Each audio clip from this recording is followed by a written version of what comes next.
do seu Rádio Sagres 730, e você também que está conectado aí na nossa live do youtube.com/Sagres TV. Agosto chegou e com ele também a campanha eleitoral propriamente dita, pelo menos depois das convenções que terminam na próxima sexta-feira, dia 5, sobre os prazos, o que é definido, a partir de agora pelas regras eleitorais para esse mês. A gente conversa com o professor de Direito Eleitoral, Alexandre Azevedo, parceiro aqui da Sagres. Tudo bem, professor? Bom dia. Bom dia, Rubens. Salomão, um prazer falar contigo. Bom dia, Jéssica. Bom dia aí, aos nossos internautas, dos consumidores, dos produtos aí do sistema Sagres de comunicação. É isso, professor? Agosto marca o início, efetivamente, da campanha. Agora, candidatos e eleitores apertam o start, nesse jogo que é as eleições, professor?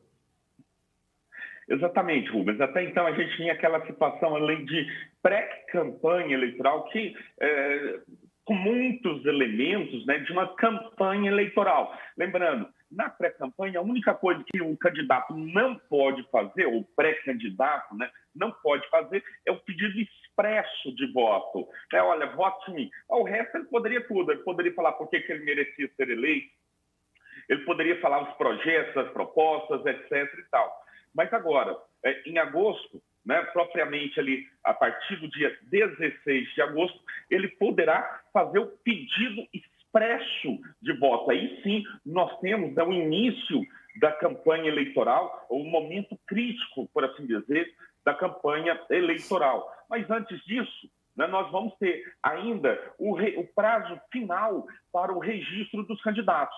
A partir do momento em que estão sendo realizadas as convenções partidárias, os candidatos, os partidos políticos, os candidatos devem apresentar o registro dos escolhidos perante a Justiça Eleitoral. E esse prazo, Rubens, vai até o dia 15 de agosto, até o dia, até o dia 15 próximo, para as pessoas, partidos políticos, candidatos, se registrarem perante a Justiça Eleitoral, e a Justiça Eleitoral vai examinar, vai verificar se essa pessoa reúne os elementos mínimos legais exigidos na lei para se candidatar. Muita gente, às vezes, fala, é um absurdo a Justiça Eleitoral permitir que fulano de tal seja candidato. Ora, se ele preencheu os requisitos mínimos exigidos na Constituição Federal e na lei, na legislação eleitoral para ser candidato,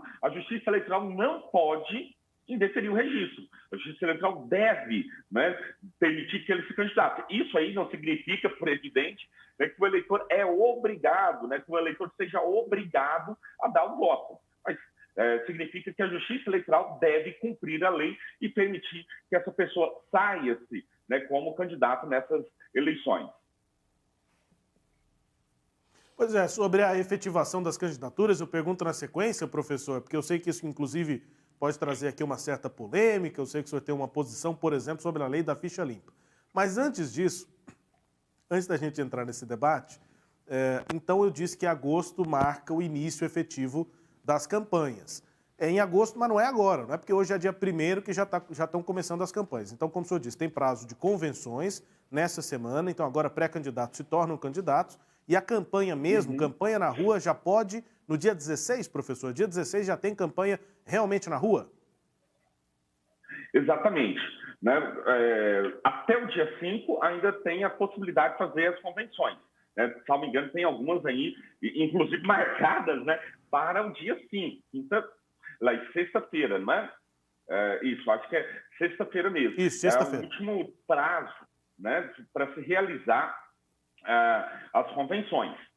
E aí, depois disso, o candidato, o partido político, faz o registro perante a Justiça Eleitoral e no dia 16, do dia 16 para frente, começa a campanha eleitoral mesmo. E aí começa, Rubens, gente, é bom que se diga, começa a campanha na rua, distribuição de adesivos, de santinhos, cabos eleitorais, carro de som combinado ali com algum ato de campanha e aí mesmo propaganda na internet, tá? Nas redes sociais. A propaganda no rádio e na televisão fica um pouquinho depois, né? Fica mais para frente um pouquinho. Eu disse que ia perguntar aqui sobre a questão das efetivações das candidaturas, né? Candidaturas que são deferidas ou indeferidas, mas pegando o gancho do que o senhor falou aí da propaganda, o que pode e o que não pode, tem um destaque de hoje da coluna Giro no Jornal Popular, apontando que só 3 políticos, né, que são pré-candidatos a cargos majoritários nessas eleições, estão usando os anúncios do Google, né, para fazer aí a sua pré-campanha. E isso pode, professor, anúncios políticos? Eu, por exemplo, me deparei com alguns no YouTube, que é também do Google, né? Aí a pessoa paga ali e tem aquelas propagandas que são reproduzidas antes do vídeo, durante o vídeo. Teve pré-candidato já está bancando, já está pagando para ter esses anúncios no Google. Isso já pode na pré-campanha, professor?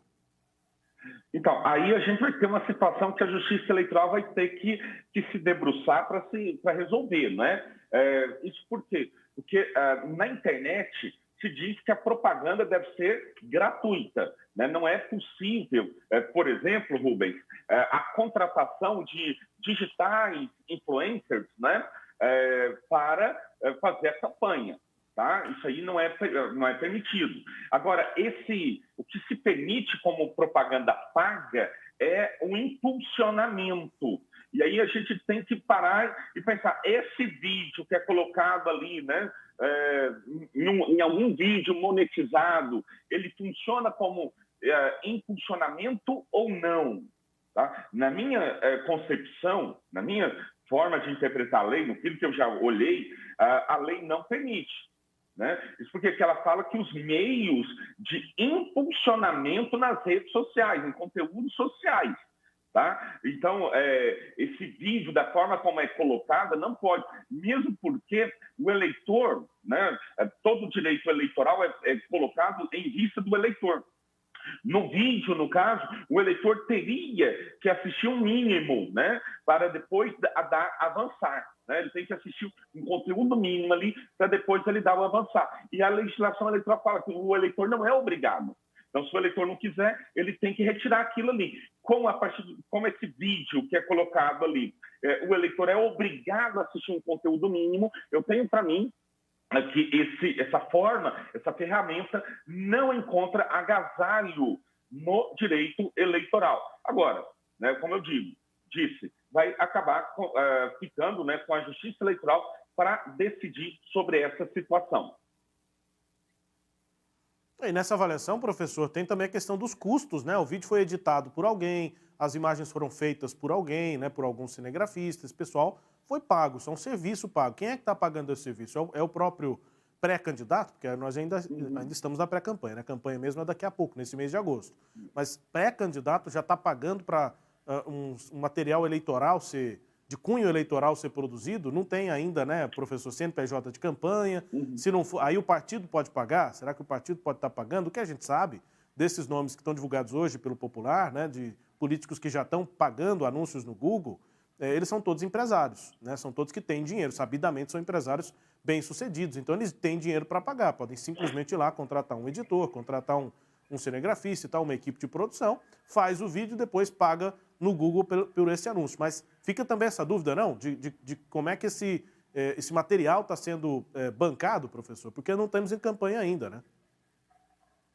Então, Rubens, esse é outro ponto, né? Que a legislação eleitoral, que é criada pelos próprios políticos, ela é um pouco deturpada, né? Por assim dizer. Isso porque na pré-campanha o candidato ou o pré-candidato gasta, ele pode fazer determinados atos, são atos que importam em gastos de recurso, e não são poucos, né? Não é pouco recurso, é muito, muito dinheiro. E não se exige que esse pré-candidato preste contas à Justiça Eleitoral sobre o que fez, né? Sobre o que realizou. Aí, então, tudo isso aí que ele vai gastar, por exemplo, equipes, né? A gente sabe que ele tem uma equipe grande, sabe que vai se fazer, como você bem colocou, uma equipe para editar textos, para editar vídeos, melhor dizendo. E esses vídeos, né, eu já vi pessoas falando, olha, às vezes a gente edita um vídeo para que o vídeo fique com uma qualidade ruim, para parecer que foi espontâneo, né? Para parecer que foi uma gravação ali. Ou seja, até isso existe, viu, Rubens? Não é só uma edição para o vídeo ficar bom, não. Às vezes tem uma edição para o vídeo ficar com carinha de caseiro, né? Um videozinho caseiro, mas que na verdade não é apenas para mostrar, né? Tentar mostrar ali para o eleitorado em geral que aquela pessoa é um cidadão aí, como gente, como a gente. Tem muito isso, né? Isso é estratégia de campanha também, né? Que o vídeo tem que ficar bom, mas não pode ficar muito bom também. Não pode ter aquele ar de profissional, né? Que senão fica parecendo que o político também se torna um político profissional e tal. Tem que ser uma coisa meio caseira. Ô, professor, então agora eu vou perguntar sobre aquilo que eu estou dizendo, que eu vou perguntar desde o início, né? O senhor citou a questão das candidaturas, convenções, então, as escolhem, né? E quem vai ser candidato a deputado estadual, deputado federal, Senado, governador e vice, né? Nessas convenções estaduais, na convenção nacional também, os partidos definem quem serão os candidatos à presidência, mas pensando aqui no âmbito regional, no âmbito estadual, as convenções definem esses candidatos, os partidos escolhem os candidatos. E para todos esses cargos, há a possibilidade depois das candidaturas serem indeferidas, e em grande parte, né, professor, por conta da lei da ficha limpa. Eu não sei se o senhor mudou de posição, mas a gente já está aqui na parceria há algumas eleições, né, professor, e já são algumas eleições com a vigência da lei da ficha limpa. Eu já conheço um posicionamento do senhor pela inconstitucionalidade da lei da ficha limpa. Mas isso não impede, não tem impedido que o senhor analise como é que se dá a execução dessa lei, que afinal de contas existe. Como é que se faz essa análise? E em algumas oportunidades ela é meio demorada, né, professor? Para o eleitor ter a certeza lá da Justiça Eleitoral de que o fulano ou fulana é mesmo ou não candidato, se aquela candidatura vai ou não ser indeferida, professor. Então, Rubens, eu ainda continuo achando que naquela questão, naquelas situações em que a lei da ficha limpa antecipa a punição para uma decisão de órgão colegiado, eu ainda continuo achando que a lei é inconstitucional. Né? E também eu ainda continuo achando que a lei ela presta um desserviço à sociedade. Né? Por quê? Porque a pessoa, né, vamos imaginar um corrupto, um candidato corrupto que seja, né, mas que não tenha sido condenado, né, por um órgão colegiado. Ele é corrupto, mas não foi condenado por qualquer motivo, seja porque é um bagre ensaboado mesmo, não se consegue pegar, seja porque teve uma condenação, mas ainda não foi confirmada, né, por um órgão colegiado. Ele se candidata e ele pode bater no peito. Eu sou ficha limpa. E isso, no seio de uma eleição, pode soar como eu sou uma pessoa honesta. Né? Então, ser ficha limpa é diferente de ser honesto. Ser ficha limpa, nesse contexto, significa unicamente que ele não se encontra, a situação dele, né, não se encontra listada, melhor dizendo, em nenhuma das hipóteses que torna inelegível, né, na lei da ficha limpa. Apenas isto. Tá? Então, por isso eu ainda mantenho, né, essa minha mesma posição, tá? Independente se essa pessoa é ficha limpa, ficha suja, se for ficha suja, a Justiça Eleitoral irá barrar.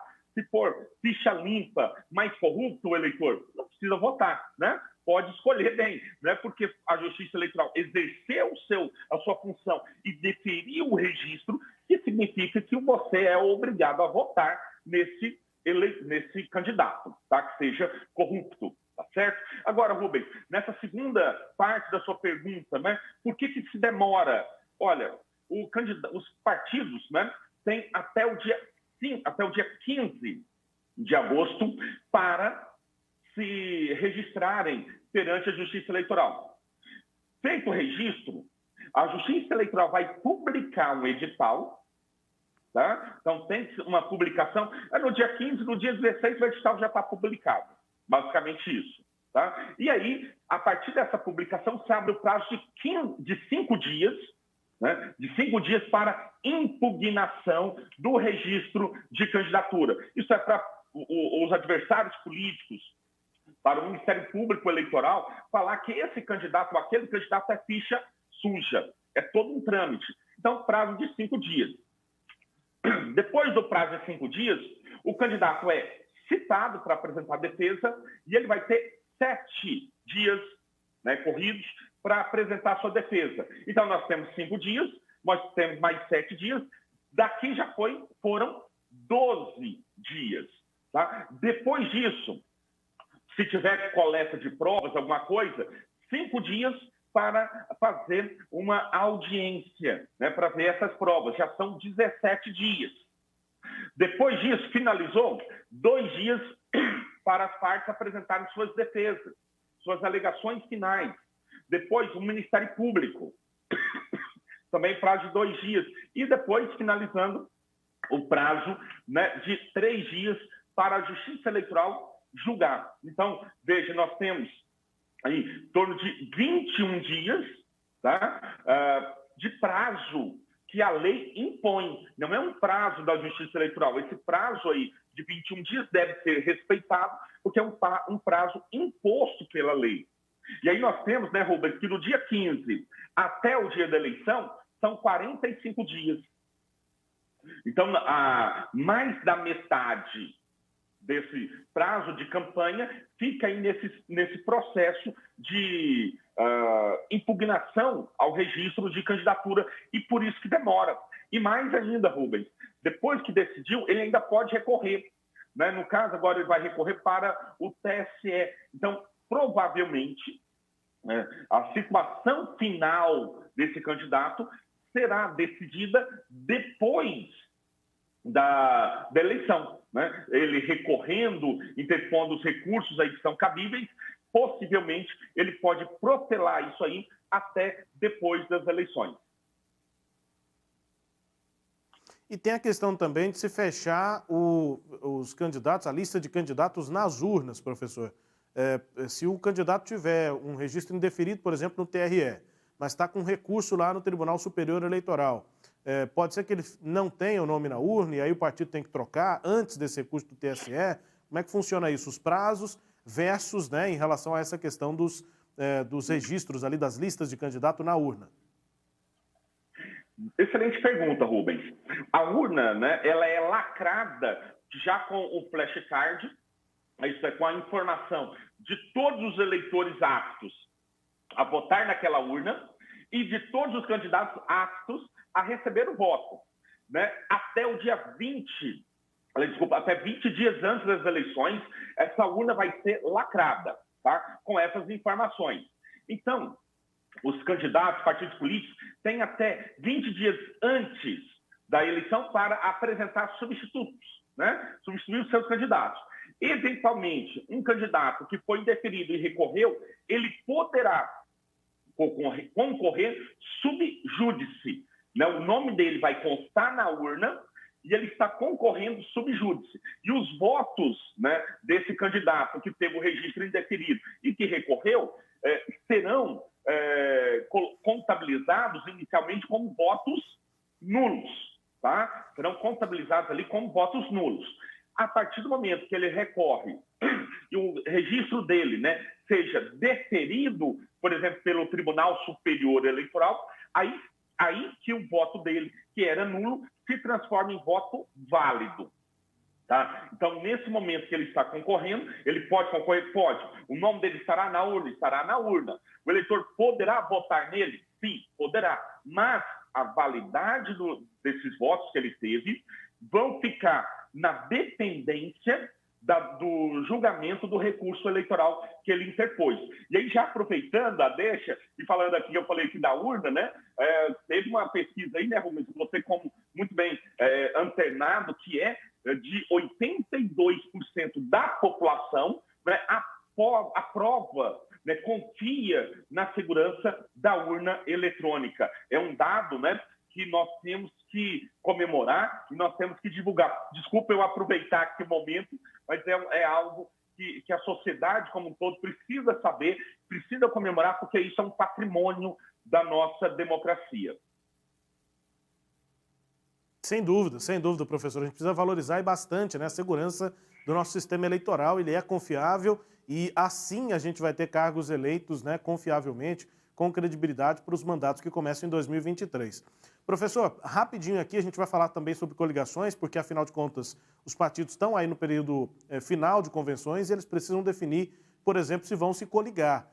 mas a coligação já não vale mais, não pode ser feita para as eleições proporcionais, então para deputado estadual e federal. Mas antes disso, e essa vai ser a nossa última questão, antes dessa última, só um combate aqui a avaliações falsas, né, sobre as eleições. O senhor citou, a gente estava detalhando aqui agora essa questão do indeferimento de candidaturas. É exatamente essa possibilidade de nulidade de votos que pode fazer pode causar uma nova eleição, né, professor? Porque tem aquela fake news, passa a eleição, vem a eleição, vai a eleição, tem pessoal compartilhando, dizendo, olha, vota nulo, se a gente tiver tantos votos nulos lá na urna, para um determinado cargo, vai ter que fazer outra eleição, vão ter que botar outros candidatos aí em outro momento. Isso não existe, né, professor?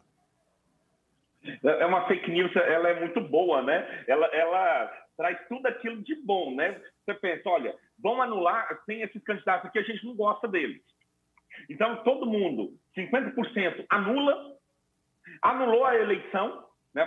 Desses 50% anula a eleição, e aqueles candidatos que participaram do primeiro pleito, eles não poderão participar do segundo. Olha, tanto que é bom, né? É só coisa boa essa fake news. Não é verdade, né? É fake news. A única hipótese em que votos nulos podem anular a eleição é se esses votos forem tornados nulos por decisão da Justiça Eleitoral. Tá? É apenas por decisão da Justiça Eleitoral. Se uma decisão da Justiça Eleitoral é que levou esses votos a serem nulos, aí sim é que nós teremos, se forem mais de 50%, né, ali, é que nós teremos, né, a realização de novas eleições. E mais, Rubens, né, isso aqui que nós estamos tratando de candidaturas a presidente da República e a governador de estado, né? Mas no caso de prefeitos, finalmente prefeitos em municípios pequenos, anulou o voto do vencedor, já vai ser feita nova eleição. Tá? Então vamos imaginar que o candidato venceu ali com 35% dos votos. A Justiça Eleitoral depois caça o registro desse candidato por ter cometido algum ilícito eleitoral. Né? Nesse momento, aí já não importa, né, a quantidade, vai ser feita uma nova eleição. Agora, na eleição governador e presidente da República, né, como nós temos um sistema majoritário de maioria absoluta, só é eleito aquele que tiver mais de 50% dos votos válidos, somente caçando esse eleito com mais de 50% dos votos válidos é que será feita uma nova eleição. É isso, e a gente vai gradativamente aqui ao longo dos dias da eleição tentando desfazer essas ideias falsas que vai e vem, são compartilhadas por aí. Para finalizar, então, professor, coligações, né? Os partidos estão aí na reta final das convenções, tem partido que marcou para o dia final, para o último dia 5, nessa sexta-feira, e eles podem decidir por se unir, eles podem se coligar, mas não para eleições proporcionais, né, professor? Exatamente. Pode existir coligação, mas apenas para as eleições majoritárias. E não é obrigatório, né? Os partidos políticos e as federações partidárias que vão definir se coligam ou não, né? Se formam uma reunião, uma união temporária para as eleições e apenas para o pleito majoritário, governador, senador e presidente da República. E aí os partidos têm de lançar chapas próprias e com um número de até, em Goiás, 42 candidatos a deputado estadual e até 18 candidatos para deputado federal, mas todos com nomes do próprio partido. Não dá para contar com nomes para essas eleições de outros partidos. É isso, né, professor? É isso mesmo. Né? Lembrando, né, que a única exceção, Rubens, nisso, é na questão da federação. Né? Nós temos 3 federações que foram realizadas.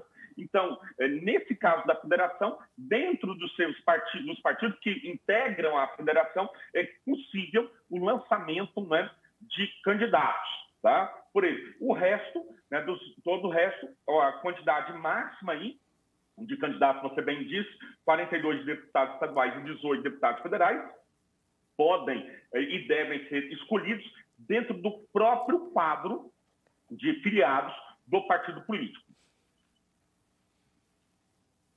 É isso, professor. Muitíssimo obrigado pela participação com a gente aqui nesta segunda-feira e até semana que vem, quando já teremos cumprido, já teremos vencido aí o prazo das convenções. Até mais, professor. Bom dia. Até lá, Rubens. Boa semana, ótima semana a todos. Se Deus quiser, até segunda-feira que vem. A gente começa as semanas aqui em toda segunda-feira, esclarecendo, né, aqui as regras para as eleições desse ano de 2022 com o professor de Direito Eleitoral, Alexandre Azevedo. Você pode mandar a sua dúvida para o nosso WhatsApp. Esse é o contato aqui da Sagres para você mandar a sua pergunta e